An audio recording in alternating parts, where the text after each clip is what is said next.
にちは。筆講士で書道家の清水勝信です。今回は字形の整え方の第8弾、最終回なんですけれども、美文字にとって必要な決まり事ですね。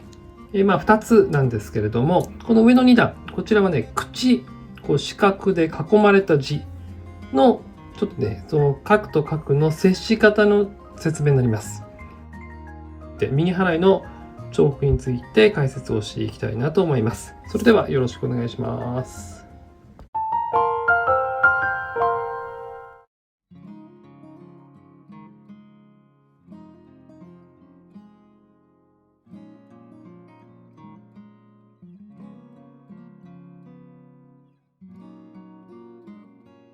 はい、まずこの口書いたんですけれども、四角に囲まれた字のこの接する部分ですね。角と角が接する部分。口の場合は縦角ここ出ます。で、最終角横出ます。これ決まり事です。気をつけていただきたいのが、活字の場合はね、多分こう書いてるんじゃないかな。で、活字と手書きは違うということになります。これ本当に気をつけてください。それがね、口になります。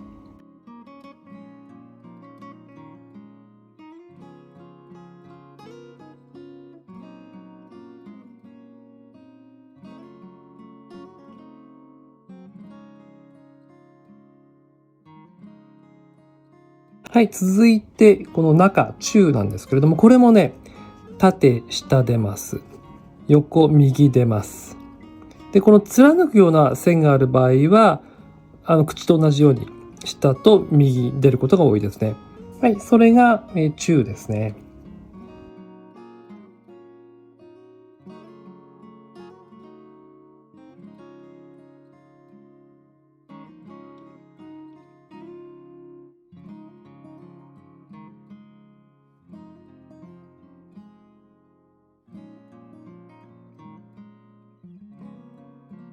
で、今日ですね、これもさっきの口と、実際こう口なんですけど、やっぱり下出て右出るです。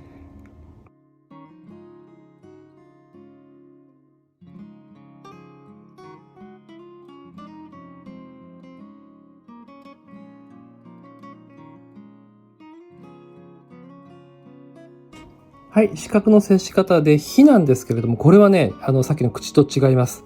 中にこの1本パーツがあるだけで、こちらはね、下出してもいいし、90度とかぴったりくっつけてもいいです。どちらでも OK。出してもいいし、ただ、左には出さないでください。右側の縦角は下に出ます。さっきは横に出たんですけども、中にパーツがあるだけで下に出るようになります。これがね、火です。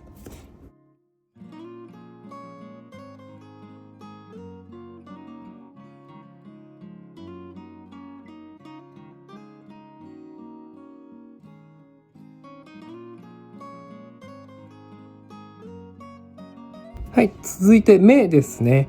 これさっきの火と同じです。中にパーツがあります。そういう時は、ここはぴったりくっつけるか、もしくは下に出すかどっちか。で、右側を下に出します。で、ついでにね、目の描き方を説明すると、ここ、隙間均等ですね。これお決まりです。そして、目に関しては、この横角、左側をくっつけて、右側をね、ちょっと離してあげた方がすっきり見えて、かっこよく見えるんじゃないかなと思います。それが目の描き方です。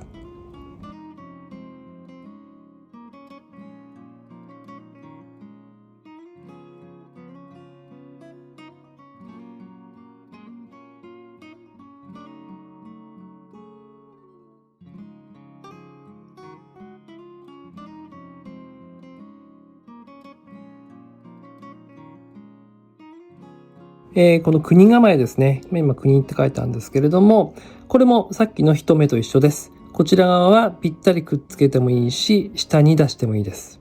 ただ左には出さないでください。で、右側は下に出す。これもお決まりです。で、国構えなんですけど、気をつけていただきたいのが、基本まっすぐまっすぐですね。内側には絞らないようにしてください。でむしろね、外側に広がるつもりで書いた方がちょうどまっすぐぐらいに見えます。特に毛筆の場合は。と思っていてください。そして今四角で囲む線のある文字の角の接し方を説明してきたんですけれども、ちょっとね一つついでに説明すると、こういう字の場合、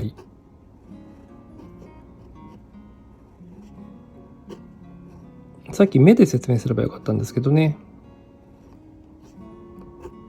はい。この場合、まずここは出ます。下に出ます。で、中にパーツがあるので、こちら側も下に出します。で、貝。これ、さっきの目なんですけど、目に点がつくんですけど、右側出しますよね。下に。で、今僕左出したんですよ。こういう書き方をする人が非常に多いです。で、僕も書きます。で、これ、どういう時にこれ許されるかっていうと、最後にね、点がつく時は許されるんですよ。さっきの目みたいに下に何もつかない時はこれやらない方がいいです。これはね、昔からの習慣ですよね。書き方のね。だと思ってください。正確に書くのであればぴったりくっつけた方がいいですよね。もしくは下に出した方がいいですよね。ただこの字に関しては左に出すことは例外で、よく書かれますと思っていてください。ちょっと混乱しそうですけれども。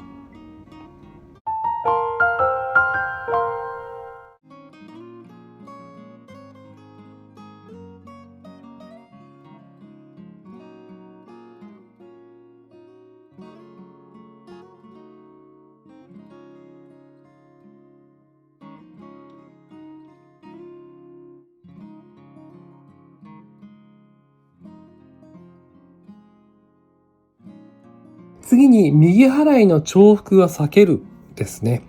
これも書道ではありがちなんですけれども、これ一屋根って言うんですけど、左払いと右払いあります。これ右払いありますよね。で、一つの文字に対して右払いはね、やっぱ二つはない方がいいんではないかという考え方です。なので、最終角は止めちゃってます。はい、これが食べるという字。気がついた方もいると思うんですけれども、小学校で教える書写の形とは違うというふうに思っていてください。で、ついでにこの食べる、食を説明すると、ここ難しいんですけど、ここだいたいね、距離一緒だと思っていてください。そうするとね、書きやすくなります。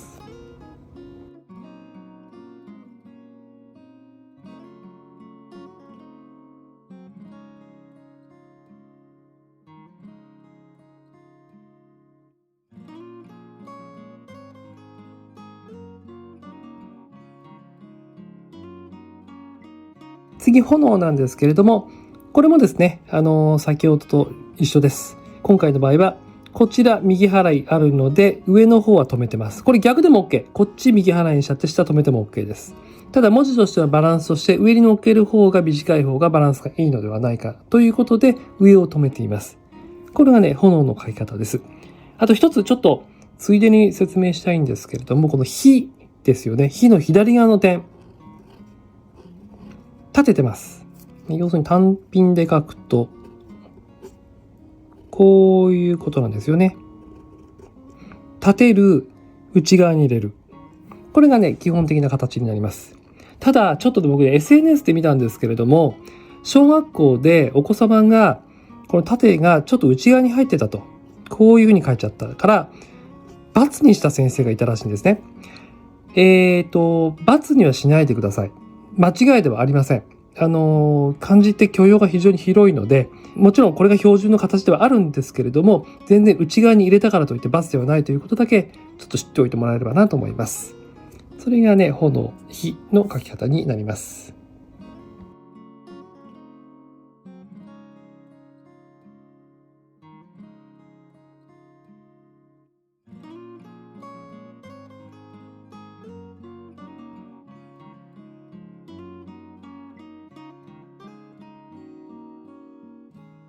この返すって字ですね。今ちょっと僕書いてね、ここ広くなっちゃって、ちょっと不格好な形になっちゃったんですけど、これも先ほどと一緒。この辺、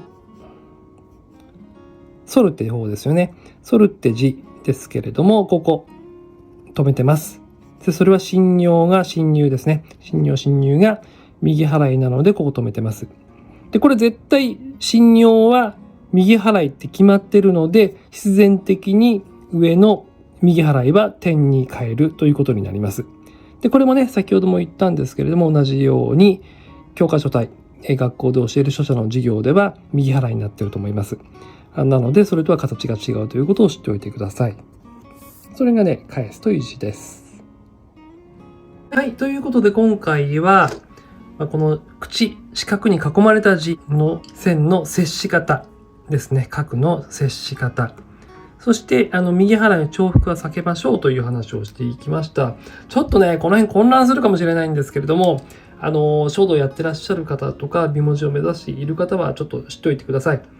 基本的には、これを知っておいていただけばいいかな。中にパーツがあるかないかで変わってくると思ってください。ここでも説明したんですけども、活字と手書きは字形が違うということも知っておいていただければなと思います。はい。ということで今回の動画は終了となります。少しでも参考になれば嬉しいです。ご視聴ありがとうございました。